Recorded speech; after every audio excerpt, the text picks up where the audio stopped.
Praise the Lord. ஏசாயா 58 அதிகாரம் 8 கடைசி பகுதி. கர்த்தருடைய மகிமை உன்னை பின்னாலே காக்கும். இந்த வசனத்துல ஆண்டவருடைய மகிமை நம்மை பின்னாலே காக்கும்னு சொல்லப்பட்டிருக்குது. ஒரு தகப்பன், ஒரு தாய் தன்னுடைய பிள்ளைகளை ஒரு இருட்டான பகுதியிலோ ஒரு இடுக்கமான வாசல் வழியாகவோ கூட்டிக் கொண்டு செல்லும் பொழுது அவர்கள் பின்னாக கடந்து சென்று பிள்ளைகளை முன்பாக விட்டு பாதுகாப்பார்கள்.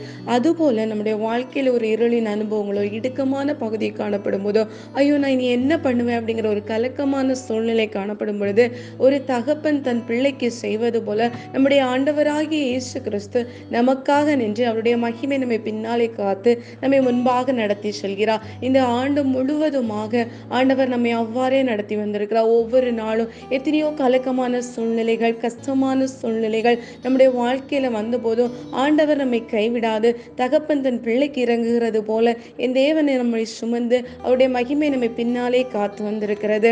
அதற்கு ஒரு நன்றி சொல்கிற நாட்களாய் இந்த வருஷத்தின் கடைசி நாட்களை நம்ம ஆண்டவருக்காய் இன்னும் அதிகமாய் செயல்படுவோம். வருஷத்தின் கடைசி நாட்களில் தேவன் எனக்கு நன்மை செய்தார் என்று அவருக்கு ஒரு விசை கூட நன்றி சொல்வோமாக. ஆமேன்.